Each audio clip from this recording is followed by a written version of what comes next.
The air was thick with cigar smoke and the clinking of glasses in the dimly lit back room of the Lucky Clover Club. Don Luciano Maneri sat at the head of a long, polished mahogany table, his eyes like chips of ice in the shadows. Across from him, Sal, one of his trusted capos, nervously twisted his napkin. The meeting had ungone as planned, and now the fate of their family rested on the decisions they were about to make. "We have a rat," Sal blurted out, breaking the silence. Don Mancini's eyes narrowed. He knew this day would come, but he'd hoped it would be later. "It's Frankie Carbone," Sal continued, seeing the icy look on the Don's face. "He was always a loose cannon. Once you took him off the payroll, he started seeing things our way.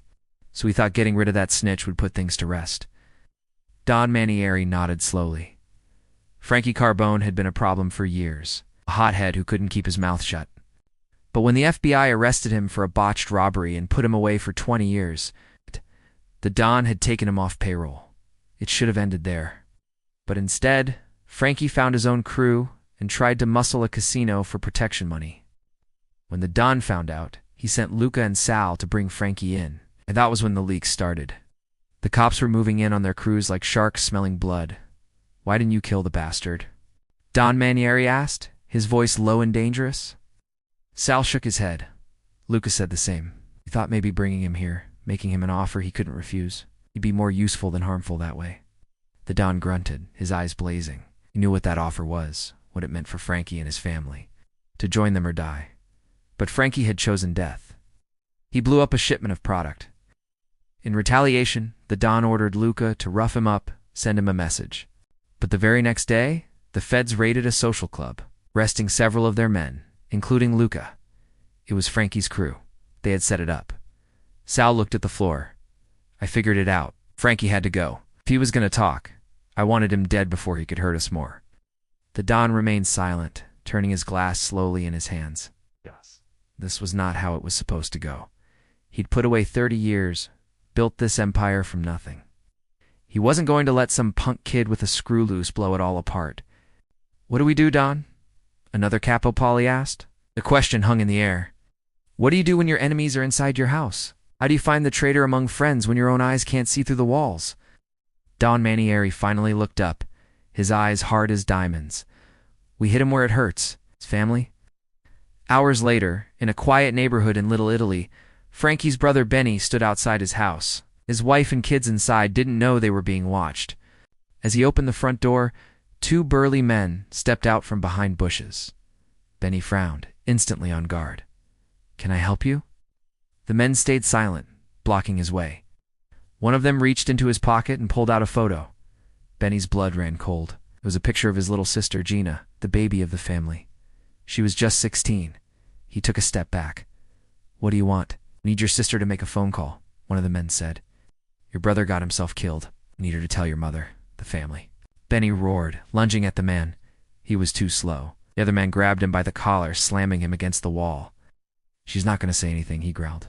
"You don't understand?" The man sneered, pushing Benny away. "Your sister will tell your mother, the family, that your brother is dead? That he brought this upon himself? That he was a traitor?" Benny's mind raced. Traitor? What did they mean? Before he could ask, the men shoved him inside the house. He stumbled into the living room where his wife and kids were watching TV. He didn't have time to explain. He grabbed the phone book, tore it out, smashing it against the wall. His wife screamed, dropping the remote. He didn't care. He ran to the bedroom. Gina was still asleep. He shook her awake. "Get up. You have to make a phone call," he whispered urgently. "Quick!" He dressed her in one of his shirts, pulling her close. "Where are we going?" she whispered, frightened. He kissed her forehead. "Somewhere safe. Just make the call. Okay?" Meanwhile, deep in the bowels of the city, Sal met with Tony, one of their men, outside an abandoned warehouse. "You have everything ready?" he asked. Tony nodded. "The boat's at the docks." "We can leave any time." They needed to move fast. The FBI was closing in. They had intercepted a few calls and knew something was up. Sal's crew was small, but loyal. All of them were in this together. He'd made sure of that.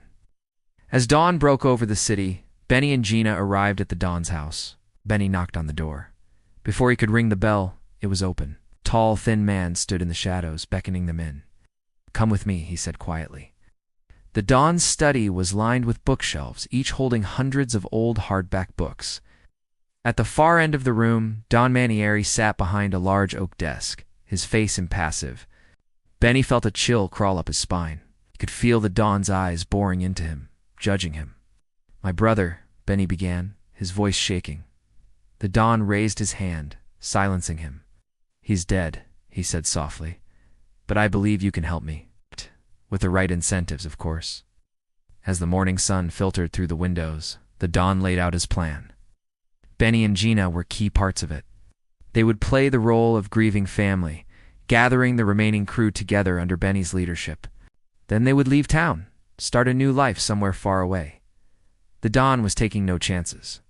He was giving them enough rope to hang themselves. That night, as the city slept, Benny gathered the family crew in a secret location. Their faces were grim. They were tired of running, of looking over their shoulders. They wanted out. Benny told them about the Don's offer, about a new life. Some of them were skeptical, but most were ready to go. When Sal arrived, Benny told him, "I've got 15 men ready to go. They're yours." Sal looked at him, surprised, and Gina, "She wants to come too. Says she's tired of this life." Sal nodded. "All right, then it's settled. Tomorrow at noon, we meet at the docks. The sooner we get out of this town, the better." As the hours ticked by, the atmosphere crackled with anticipation. The operation was moving into its final stages. At the docks, Sal and his men prepared the boats. They had to move quickly. The FBI surveillance was intense. Suddenly a loud voice boomed over the loudspeaker. "Freeze, FBI."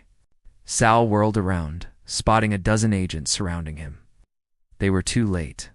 The Don had given them the slip. On a dark and deserted stretch of coastline, Don Manieri watched the FBI boats arrive. A small smile played on his lips. They'd never find what they were looking for. He wasn't there. He'd slipped out of town hours ago. Somewhere far away, the Don was starting a new life. The only thing connecting him to his past was the knowledge that his family was safe. In Little Italy, Benny sat in his house, the phone pressed to his ear. He listened intently. "Yes, Mama, I know. We'll come back for you." He turned to Gina, his eyes filled with love and pride. "We're leaving this life behind," Benny said, squeezing her shoulder. "No more secrets, no more lies." Gina smiled back, tears in her eyes. "I'm just glad it's over." As the first rays of sunlight touched the city, Benny and his sister walked out into the freedom of a new day, leaving the dark world of the Mafia behind them. The Don's eyes may have been everywhere, but nowhere was beyond the reach of justice. Thanks for watching. Don't forget to subscribe for more gripping tales of the Mafia.